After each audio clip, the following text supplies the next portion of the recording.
मैं हूं doctor GM Chaudhary और मैं अपने कानूनी अमूर के जो मशावरत का चैनल है यानी कि legal help by doctor GM Chaudhary या lawyer online by doctor GM Chaudhary जो है उससे आपसे बात कर रहा हूं।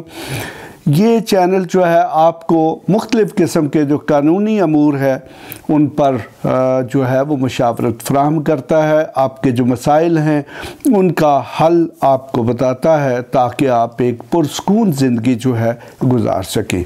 आपको ये पता है कि एक अच्छी और पुरसकून ज़िंदगी और एक मुआशरे में पुरअमन ज़िंदगी जो है उसके लिए क़वानीन का जानना और उन पर अमल दरामद करना जो है वो इंतहाई नाखुशीर होता है। और आज का जो हमारा टॉपिक है ये है इस्लामी कानून जो है यानी कि इस्लाम का जो कानून विरासत है यानी जिसको कानून मिरास भी कहते हैं, उसमें वारसों की कितनी किस्में हैं। यकीनन ये आप सब के लिए इंफॉर्मेटिव और अहमियत का हामिल है क्योंकि हर शख्स जो है या तो वो किसी का वारिस बनने वाला है या वो किसी का ऑलरेडी वारिस बन चुका है। और चूँकि इस्लाम का जो मुआशी निज़ाम है उसमें ये जो कानून विरासत है इसकी बहुत ज़्यादा अहमियत है क्योंकि ये एक ऐसा तरीक़ाकार है जिसके ज़रिए दौलत जो है वो मुसलसल दूसरे हाथों में मुंतकिल होती रहती है। और इस तरीके से दौलत का इर्तिकाज़ यानी कि कंसंट्रेशन ऑफ वेल्थ जो है उसको रोकने का इस्लाम ने एक ऑटोमेटिक सिस्टम दिया है। लेकिन इस मौजू पर बात करने से पहले मैं आपको ये बता दूं कि देखें कि ये जो कानून है इसमें कुछ तो ऐसी हमारे पास नसूस यानी कि इसके बुनियादी रूल्स हैं जिनकी इब्तदा यानी कि जिनका बयान कुरान पाक में मौजूद है, लेकिन इसके साथ साथ कुछ ऐसी फिर उसकी वजाहतें मौजूद हैं जो कि हदीस की फॉर्म में मौजूद हैं। इसके अलावा हमारे जो बहुत सारे फुक़हा और आइमा हैं उन्होंने भी इसके जो मुख्तलिफ़ कॉम्प्लिकेटेड आस्पेक्ट्स हैं उन पर बहस की है और इसको वाज़ेह करने की कोशिश की गई है। और इवन हमारे नबी अकरम सल्लल्लाहु अलैहि वसल्लम ने फरमाया कि जो सारा इल्म है उसका निस्फ जो है वो कानून मिरास पर मुश्तमिल है। इससे आप ये अंदाज़ा लगा सकते हैं कि ये कितना कॉम्प्लिकेटेड कानून है। तो चूँकि हमारे यहाँ दो बड़ी बड़ी फ़िक़े हैं, अगरचे इसके अलावा भी मुसलमानों के मुख्तलिफ़ फ़िरक़ाजात हैं तो उनमें कुछ फ़िक़ही इख्तलाफ़ात पाए जाते हैं। तो इसलिए अगर आप किसी मख़सूस फ़िक़ा से ताल्लुक़ रखते हैं तो फिर ज़रूरी नहीं कि जो मैं बातें बताऊं वो आपकी फ़िक़ा से मुतल्लक़ हों।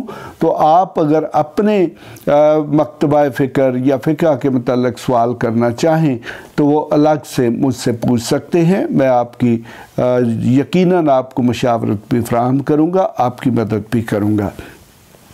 तो चलिए अब हम अपने टॉपिक की तरफ आते हैं।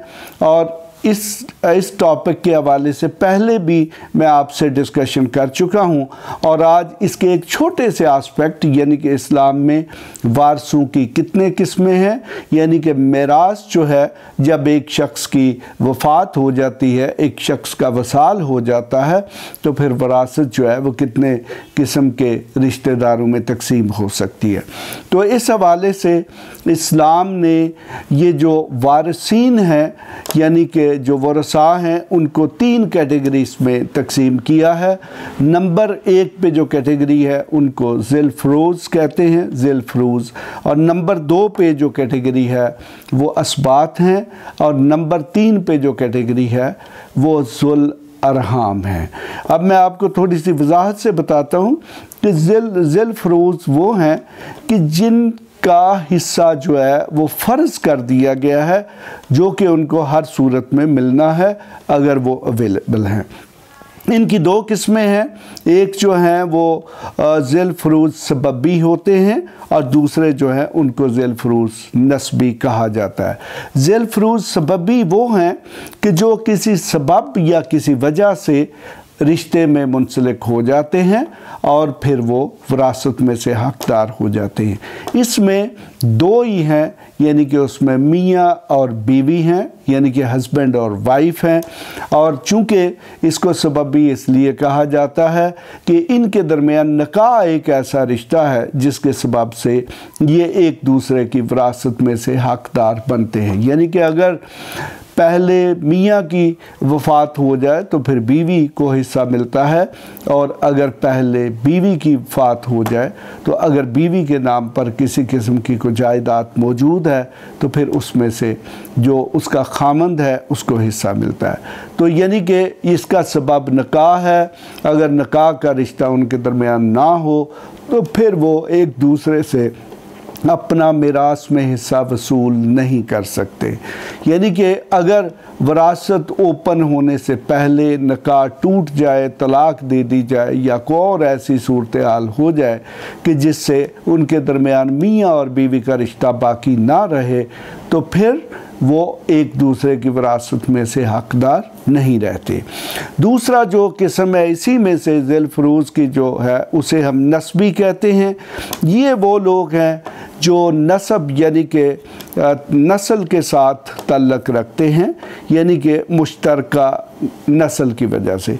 इनकी 10 किस्में हैं और ये सारे के सारे वो हैं कि जो मरने वाले के साथ मुश्तरका नस्ब होने की वजह से हिस्सेदार बन जाते हैं।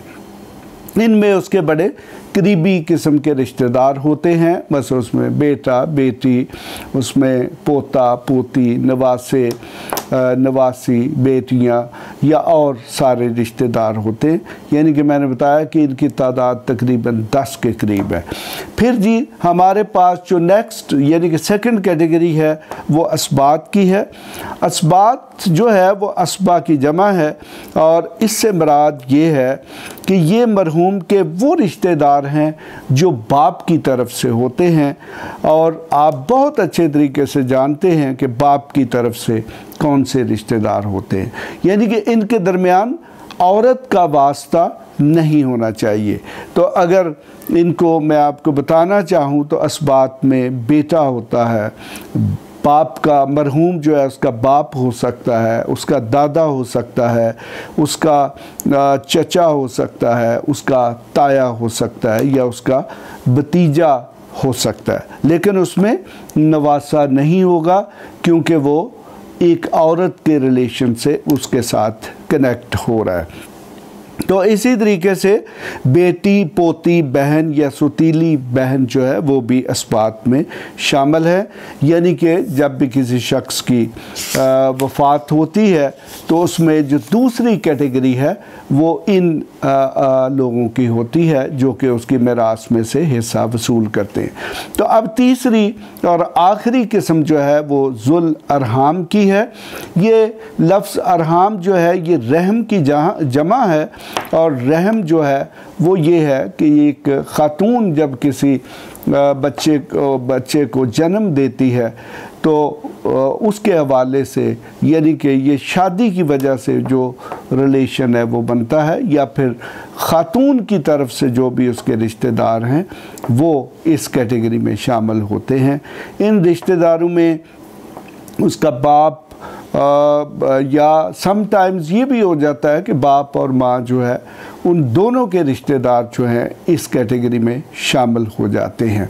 तो इसका जी ये बड़ा एक सिंपल सा प्रोसीजर है कि ये विरासत जो है जी उसमें अगर सबसे पहले कैटेगरी के लोग मौजूद होंगे तो वो हिस्सा लेंगे, फिर उसके बाद सेकंड कैटेगरी के लोग जो हैं वो हिस्सा लेंगे, और उसके बाद तीसरी कैटेगरी के लोग जो हैं वो हिस्सा लेंगे।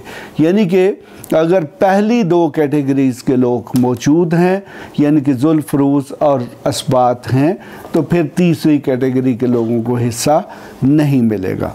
और अगर ये तीनों कैटेगरीज़ मौजूद नहीं है तो फिर किसी भी जो मुसलमान है उसकी जो जायदाद है यानी कि जो भी उसने मिरास छोड़ी हो वो बैतुल माल में यानी कि इस्लामी हुकूमत के ख़जाने में चली जाती है, चूँकि वो लावारिस होती है। तो इस टॉपिक पर हम मज़ीद भी बात करेंगे और मैं आपको ये बताऊंगा कि ये हमारे जो मुख्तलिफ़ कैटेगरीज यानी कि ज़िल फ़ुरूज़ और उसके बाद असबात और फिर ज़ुल अरहाम जो है, इसमें कौन कौन से लोग हैं और इनके कितने कितने हिस्से हैं। चूँकि ये हमारी एक रोज़मर्रा ज़िंदगी का टॉपिक है जिस पर हर शख्स को ज़रूरत पड़ती रहती है, और बड़े इत्तेफाक की बात यह है कि ये हमारा इस्लामी मेरास का जो कानून है इसको बहुत कम समझने वाले वकला या माहिरीन मौजूद हैं, और ये बिल्कुल हमारे नबी अकरम सल्लल्लाहु अलैहि वसल्लम की एक हदीस की रोशनी में है कि जिसमें मुसलमानों को ये कहा गया कि आप कानून मेरास जो है इसको सीखें। एक वक़्त ये आएगा कि दुनिया से इसके जानने वाले उठ जाएंगे। तो आज बिल्कुल ऐसी ही सूरत हाल पैदा हो चुकी है कि अगर हमारे जो कोर्ट कचहरी हैं वहाँ पर अगर सैकड़ों या हज़ारों के हिसाब से वकला हैं या माहिरीन कानून हैं, तो सिर्फ़ उनमें चंद एक ऐसे होते हैं जो कि विरासत के कानून में एक्सपर्ट होते हैं। तो मैं आपको जितनी भी हमारे पास टाइम की गुंजाइश मौजूद है इसके मुख्तलिफ़ आस्पेक्ट जो हैं उनकी वजाहत करता रहूँगा। अब हम आज का प्रोग्राम यहीं पर ख़त्म करते हैं। अगर आपके जहन में कोई सवाल हो तो आप मुझसे पूछ सकते हैं।